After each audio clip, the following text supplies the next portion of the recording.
Halo Telemon, halo semuanya, apa kabar? Welcome back to my channel Rambu GDR. Untuk kalian yang baru pertama mampir, salam kenal. Jadi ini hari beta bukan mau masak-masak atau mau bikin minuman-minuman viral, tapi beta mau sharing kembali beberapa video yang sudah pernah beta buat, tapi sudah tahu kenapa dia hilang dari YouTube.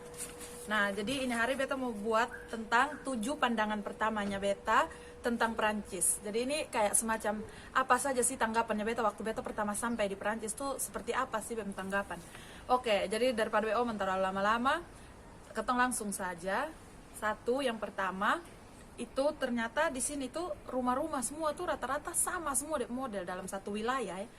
Terus beta tanya ke Gaetan, itu kenapa sih dong rumah ini kayaknya sama semua? Apa dong sudah bisa pilih cat yang beda atau dong sudah bisa ya ada kreasi sedikit-sedikit gitu? Terus katanya bisa, kalau ketong tuh mau bangun rumah yang agak beda sedikit atau cat dengan warna yang berbeda, ketong bisa waktu ketong bangun rumah tuh ketong pengajuan izin gitu. Jadi kenapa harus izin? Beta bilang ya di sini tuh memang kalau ketong mau beli rumah atau ketong mau buat rumah itu ada memang patron. Halo Eta. Ada memang patron dari pemerintah setempat gitu tuh, kayak bagaimana rumahnya di itu wilayah tuh modelnya bagaimana. Kayak contoh ada yang di Britania itu dia punya rumah tuh atap kayak rilir betul-betul kerucut gitu, karena di sana tuh anginnya kencang. Terus rata-rata depo atap tuh dari batu warnanya hitam yang dipotong tipis gitu. Terus temboknya tuh pasti putih. Terus ada di tempat lain temboknya tuh putih, jendelanya hijau atau biru, soalnya boleh lain. Ya pokoknya macam-macam. Ada yang rumahnya tuh kayak mainan-mainan monopoli gitu, di atasnya tuh kotak gitu. Lihat kan.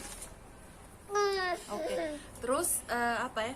Jadi betanya itu kenapa harus sama semua ya, supaya tata kotanya itu bagus dan memang sudah terorganisir memang seperti itu dari aturannya. Yang kedua itu tentang apa ya, waktu ketong tuh pokoknya dari beta sampai kan itu ketong turun di airport di Paris. Terus ketong naik kereta ke Naon, tinggal di Naon soalnya lama sih, ketong kesini kan, sekarang ketong pindah di Saint-Nazaire. Nah itu tuh di mana-mana saya tuh beta lihat memang ada juga ya orang yang tidur di pinggir jalan, pengemis yang minta-minta uang atau minta-minta makanan gitu. Terus yang dong tuh soalnya punya rumah, betul-betul soalnya punya rumah gitu.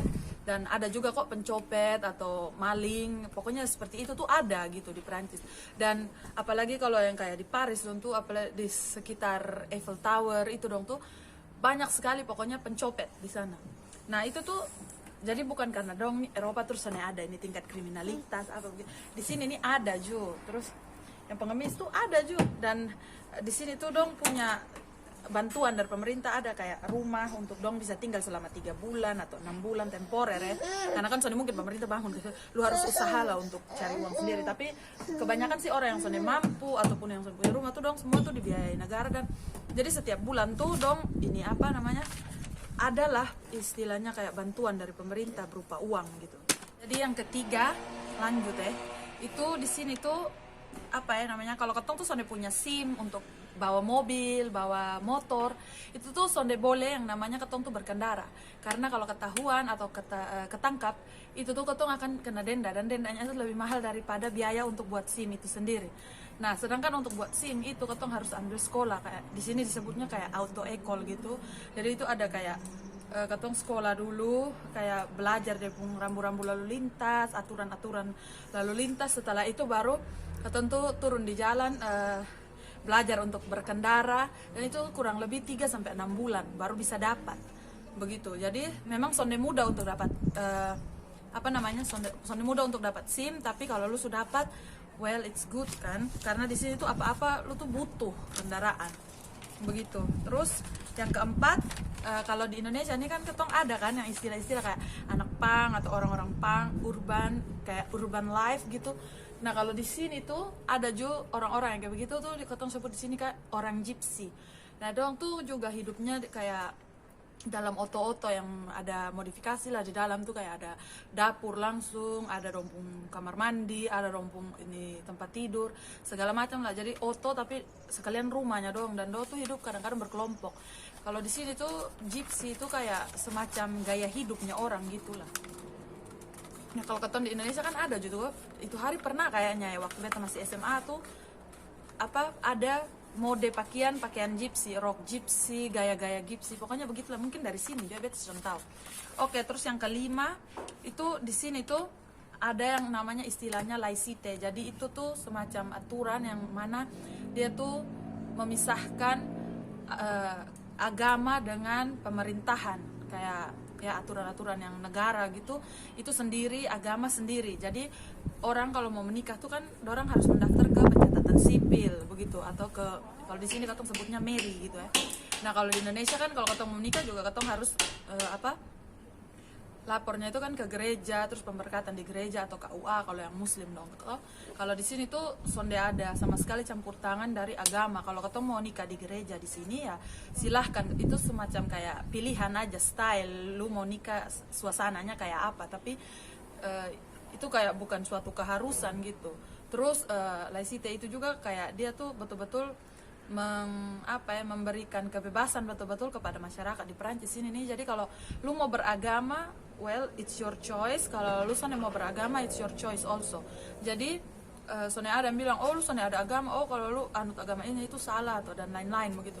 Cuman di sini tuh betul-betul karena dong tuh sangat-sangat menghargai itu kebebasan. Lu mau beragama atau sonde itu bebas. Jadi betul-betul orang sonde membahas masalah agama di tempat umum, katong sonde pakai tanda-tanda agama di tempat umum termasuk hijab. Kalau anak-anak yang pakai hijab itu dong kalau ke sekolah dong biasanya lepas. Nanti setelah keluar atau selesai sudah sonde ada di lingkungan sekolah itu dong mau pakai terserah dorang. Itu dong pun kebebasan. Tapi dalam lingkungan publik istilahnya kalau orang yang kerja di rumah sakit atau lu misalkan kerja di kantor-kantor wali kota atau apa begitu tuh dong sonde pakai tanda agama termasuk kalung salib atau apapun itulah. Terus yang keenam, ternyata kalau ketong di Indonesia nih kan kalau ketong bilang bakery itu kan pasti di dalam itu toko tuh sudah ada yang namanya kue yang kayak Black Forest atau apapun itu, terus dengan ya adalah roti, terus roti sobek, apapun. Pokoknya segala jenis makanan yang kue dan manis-manis itu pasti ada kan.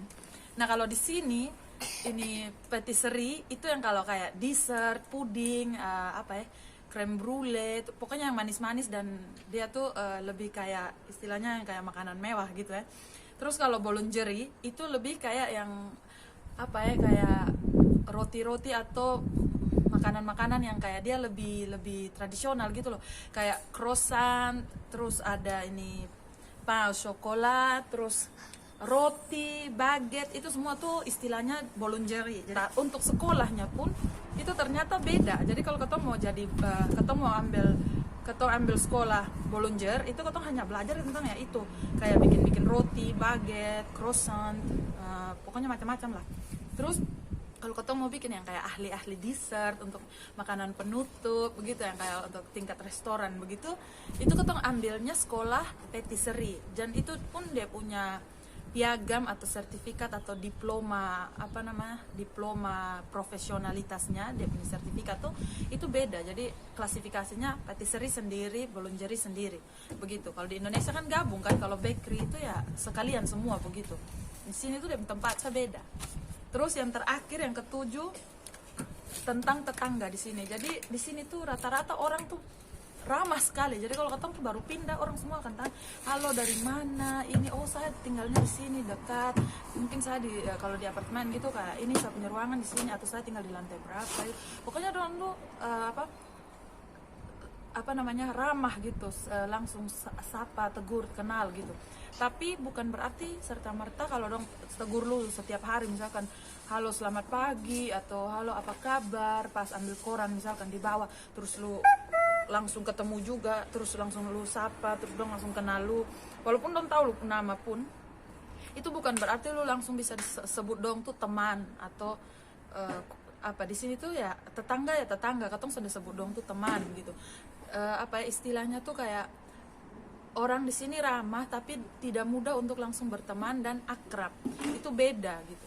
Dan dong tuh di sini betul-betul menghargai sekali yang namanya privasi. Jadi dong soalnya akan lah kalau misalkan dong tahu lu ada di rumah dan dong datang tuh berjam-jam, mau lu buat apa, suami kerja di mana, soalnya ada pertanyaan seperti itu kalau di sini. Terus tapi istilahnya kalau misalkan terus ada yang tanya mungkin terus nanti bagaimana sosialisasinya dengan masyarakat sekitar ini, biasa saja karena kan semua orang di sini tuh kan kerja. Jadi ketong semua tuh pagi pasti sudah akan ada di rumah. Kalaupun ada beberapa orang yang kayak beta ya, ibu rumah tangga tinggal di rumah, ya sudah ketemu aktivitas dalam rumah ya biasa saja. Kalau ketemu keluar bawa ketemu anak di taman pun ya keluar saja begitu. Kalau ketemu orang di jalan ketemu akan bilang halo, selamat pagi, selamat siang atau apapun seperti itu. Tapi ya sekedar tegur sapa. Tapi jangan salah, kalau di sini misalkan ya teman tetangga misalkan dengar ada yang bakalahi begitu terus saling teriak-teriak, mungkin dia dengar mungkin ada yang ceweknya nangis atau anaknya nangis apa, itu langsung ditelepon dong, bukan datang langsung ketuk-ketuk atau dong tanya atau pergi di tetangga lain terus langsung tanya itu ada bikin apa tuh, ada masalah apa, dong akan seperti itu, dong langsung telepon tuh ke polisi dan dong akan langsung tanya ini rumah ini alamat di sini, nomor berapa begitu, ini ada masalah, ada ini yang teriak-teriak kita dengar ada menangis sudah sekitar misalkan 1 jam misalkan, itu nanti polisi yang datang dan tegur lu. Jadi seandainya akan tetangga yang datang dan tegur lu atau sekadar cari tahu doang untuk gosip itu seandainya ada begitu. Dan menurut beta itu sih bagus, karena satu ketemu privasi terjaga, tapi dong son serta merta kasih tinggal lu tuh, misalkan lu butuh bantuan atau lu kesusahan terus dong serta merta kasih tinggal lu. Kalau dong tahu sesuatu misalkan lu ada sakit di dalam dan son ada yang lihat lu, dong akan telepon ke ambulans atau apapun untuk telepon datang cek itu rumah kayaknya sudah 2 hari orangnya son keluar ada apa begitu. Itu orang yang bertanggung jawab seperti itu, misalkan kayak ambulans atau rumah sakit atau polisi, itu yang dong akan datang cek di sini seperti itu. Oke, segitu saja dulu, sudah 7, beta suka sampai daripada beta omong terlalu lama dan teman-teman bosan. Sampai sini saja dulu video dari beta, semoga teman-teman suka. Dan kalau teman-teman suka, jangan lupa untuk klik like dan juga share ke seluruh media sosial yang teman-teman punya. Jangan lupa juga untuk klik tombol subscribe. See you guys on the next video.